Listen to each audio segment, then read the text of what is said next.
నమస్తే. శ్రీ గురుభ్యో నమః. శ్రీమాత్రే నమః.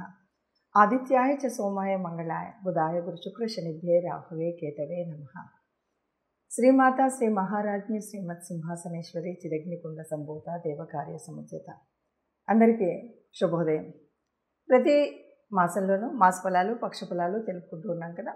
అదేవిధంగా అప్పుడప్పుడు గ్రహాలు మారుతూ ఉన్నప్పుడు ఈ గ్రహ సంచారాన్ని బట్టి ద్వాదశ రాశుల మీద ఎలాంటి ప్రభావం ఉంటుంది అన్నది కూడా చెప్పుకుంటూ ఉంటాం.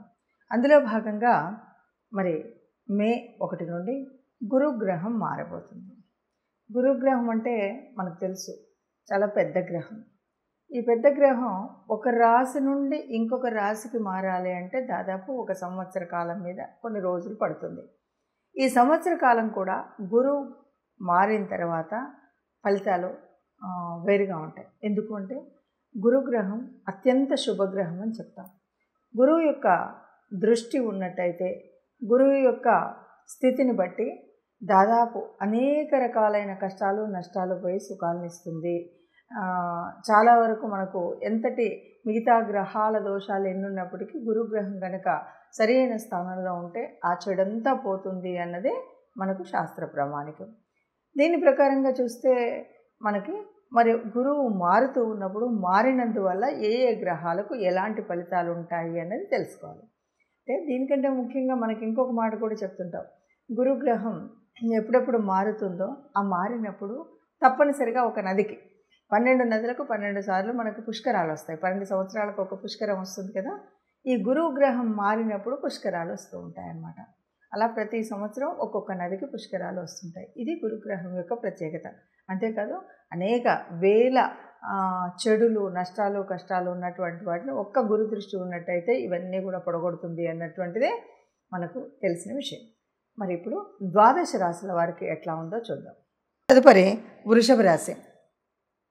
వృషభ రాశికి ఇప్పుడు మనం వృషభ రాశిలోకే గురువు వచ్చాడు. ఎప్పుడైనా సరే తనలోకి గురువు వచ్చినప్పుడు తనుభావంలో ఒక ఏదైనా గ్రహం ఉందంటే ఆ గ్రహం యొక్క ప్రభావం చాలా ఎక్కువగా ఉంటుంది, చాలా బాగుంటుంది. అలాగే ముఖ్యంగా తనుభావం మీద అంటే తన శారీరకమైనటువంటి అన్ని రకాల ఆరోగ్యం కానీ ఇవన్నీ కూడా చాలా బాగుంటాయని చెప్పచ్చు. అంటే వృషభ రాశి వారికి మొత్తంగా గురువు రాశిలో ఉండడం వల్ల చాలా మంచి జరుగుతుంది. తన యొక్క నిర్ణయాలు బాగుంటాయి, తన యొక్క శరీర పరిస్థితి బాగుంటుంది, తను చేసే పనులు బాగుంటాయి.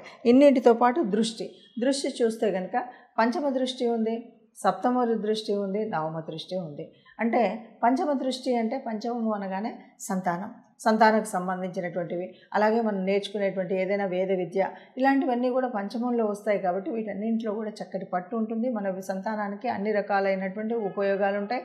సంతానం లేనటువంటి వారు సంతానం కోసం ప్రయత్నం చేసినా మంచి సత్ఫలితాలు ఉంటాయి. వారి సంతానం ఏదైనా ఉద్యోగాల కోసం లేకపోతే వివాహాల కోసం సంతానపు విషయంలో మనం ప్రయత్నం చేసినటువంటి వారికి చాలా చక్కగా ఉంటుంది. ఇక సప్తమ స్థానము అనగానే ఇది వ్యాపార స్థానము అంటాము. అలాగే లైఫ్ పార్ట్నర్ మన జీవిత భాగస్వామికి సంబంధించినటువంటిది కలత్ర స్థానము అంటాం.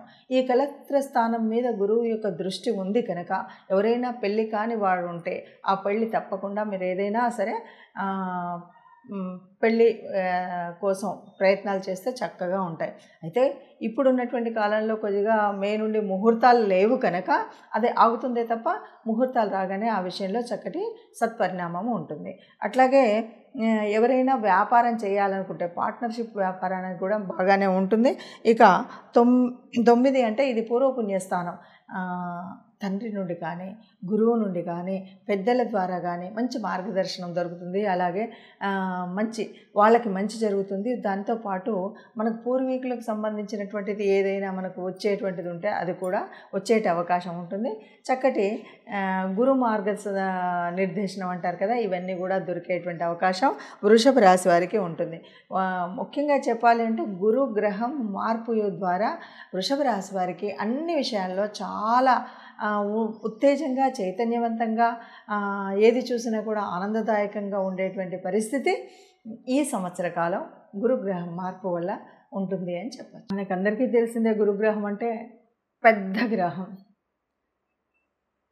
రాశి కాలం ఒక రాశి నుండి ఇంకొక రాశి మారడానికి సంవత్సరం మీద ఇంకా కొన్ని రోజులు పట్టేటువంటి గ్రహం ఏది ఉంది అంటే గురుగ్రహం. అన్నిట్లోకి శుభగ్రహం ఏది అంటే గురుగ్రహం. ఎన్నో పాపాలని హరించగలిగినటువంటి గ్రహం గురుగ్రహం. అయితే ఈ గురుగ్రహం నుండి ఎప్పుడైనా ఏదైనా మనకు అనుకోని ఇంకా వేరే ఏదైనా ఇబ్బందులు ఉన్నప్పుడు మనం ఏం చేయాలి అంటే, గురువు యొక్క అనుగ్రహం పొందడానికి మనం ఏం చేయాలి అంటే, ముఖ్యంగా గురువార వ్రత నియమాన్ని పాటించాలి. గురువారం రోజు మద్య మాంసాలు ఇలాంటివి ఏవైతే ఉన్నాయో వాటిని వదిలివేయాలి. అలాగే గురువారం రోజు వీలైతే కొంచెం పసుపు వర్ణానికి సంబంధించినటువంటి వస్త్రధారణ చేయడం ఇంకొక విషయం. గురువారం రోజు మనకు అంటే కేవలం దత్తాత్రేయ స్వామి ఇలా మనం దేవాలయాలకు గురువులకు సంబంధించినటువంటి ఆలయాలకు వెళ్ళడమే కాదు, మనకు సంబంధించినటువంటి గురువులు ఎవరున్నా కూడా వారిని సత్కరించడము, వారికి సేవ చేయడం, సత్కరించడం కంటే ముఖ్యంగా సేవ చేయడం అన్నది చాలా ముఖ్యం. వీటితో పాటు గురు అనుగ్రహం కలగాలన్నా, ఇంకేది కలగాలన్నా కూడా మనకు ఆర్థికంగా కానీ మానసికంగా సంతోషం కలగాలన్నా మనం చేయాల్సినటువంటి ఇంకొక ముఖ్యమైన రెమెడీ ఏంటంటే, తప్పనిసరిగా గోశాలకు వెళ్ళడం, గోవుకి గ్రాసం తినిపించడం. ఇది వీలైతే గురువారం చేయండి, లేదు అంటే మీకు ఇష్టం వచ్చిన రోజు ఏ రోజైనా చేయొచ్చు. ఇలా చేయడమే కాకుండా నవగ్రహాల దగ్గరికి వెళ్ళినప్పుడు గురుగ్రహ స్తోత్రాన్ని చదవడం కూడా మర్చిపోకుండా చేయండి. ఇది సంవత్సర కాలం ఉండేటువంటి మార్పు కాబట్టి ఏదైనా మీకు అనుకున్నటువంటి అనుకూలత లభించకపోతే కనుక ఈ రెమెడీస్ చేసినట్టయితే మీరు శుభంగా ఉంటారని చెప్పచ్చు. మరి గురుగ్రహ మార్పు వల్ల ఒక్కొక్క రాశికి ఎలా ఉంది అంటే, దాదాపుగా అందరికీ బాగానే ఉంటుంది. అక్కడక్కడ చిన్న చిన్న పరిణామాల వల్ల కొద్దిగా అటు ఇటు ఉన్న దాన్ని ఎలా చేసుకోవాలి, ఏం చేయాలి అన్నది ఒకటి తెలుసుకోవాలి. రెండవది, ఇది మనం చెప్తున్నటువంటి ఈ స్థితి కేవలం గురు గ్రహం ఉండడం వల్ల ఉండేటువంటి ఉపయోగాలు మాత్రమే, ఉండేటువంటి ప్రభావాలు మాత్రమే. అంతే తప్ప మిగతా గ్రహాలన్నింటినీ తీసేసి ఇదే మొత్తం ఫలితం అని చెప్పట్లేదు. మిగతాది జాతక ఫలంలో మనకు గోచార రీత్యా కానీ మామూలుగా ఉండేటువంటి ఫలితంతో పాటు ప్రత్యేకించి గురువు మారి ఉండడం వల్ల జరిగేటువంటి పరిణామాలు ఏంటి, పరిస్థితులు ఏంటి అన్న విషయం మాత్రమే చెప్తున్నాం. అది దృష్టిలో పెట్టుకోవాలి. ఇక ఎవరికైనా ఏదైనా అంటే కొంచెం చెడు ఉన్నప్పుడు కూడా అది చెడు అని అనుకోకండి. ఎందుకంటే కొన్నిసార్లు గురువు వల్ల వచ్చేటువంటి చాలా మంచి యోగాలు కూడా ఉన్నప్పుడు, లేదు జన్మజాతకంలో చాలా మంచి యోగాలు జరుగుతూ ఉన్నప్పుడు ఇది కూడా, ఈ చెడు కూడా కనిపించకపోవచ్చు. ఇది ఒకటి దృష్టిలో పెట్టుకోండి. ఇక ఎక్కడైనా ఎవరికైనా సరిగ్గా లేదు అంటే ఏం చేయాలి అంటే, ముఖ్యంగా గురువార వ్రతం. గురువు అంటే గురుతుల్యులైనటువంటి గురువులు అయినటువంటి దత్తాత్రేయులకు దత్తాత్రేయ స్వామి ఆలయానికి వెళ్ళడం, రాఘవేంద్ర స్వామి ఆలయానికి వెళ్ళడం, అక్కడ పూజలు చేయించడం. ఆ రోజు ప్రత్యేకించి మనం పసుపు రంగుకు సంబంధించినటువంటి వస్త్రాలను మనం ధరించడం. ఇంతేకాదు శనగపప్పుతో చేసినటువంటిది కానీ, శనగపప్పు కానీ ఎవరికైనా దానం చేయడం. ఇవన్నీ మనం ఎందుకు చేయాలి అంటే, దీనివల్ల మనకి గురువు యొక్క ప్రభావం ఏదైతే ఉందో అది మంచి ఫలితాన్ని ఇస్తుంది. అంతేకాకుండా ఎవరైనా సాధు సంతులు, గురుతుల్యులు, గురువులు, ఋషితుల్యులు అయినటువంటి కొందరు మహానుభావులు మనలోనే సమాజంలోనే ఉంటారు. అలాంటి వారికి ఏదో మనం వెళ్ళి వారికి నమస్కరించడం, లేకపోతే వారికి సేవ చేయడం, ఇలాంటిది ఏది చేసినా సరే గురుగ్రహం వల్ల వచ్చినటువంటి దోషాలన్నీ తొలగిపోయి మనం ఆనందంగా సుఖంగా ఉంటాం. ఆనందంగా సుఖంగా అందరూ ఉండాలన్నదే మన కాంక్ష. సర్వే జనా సుఖినో భవంతు. అందరూ ఆనందంగా ఉండాలి, అందులో మనం ఉండాలి. నమస్తే.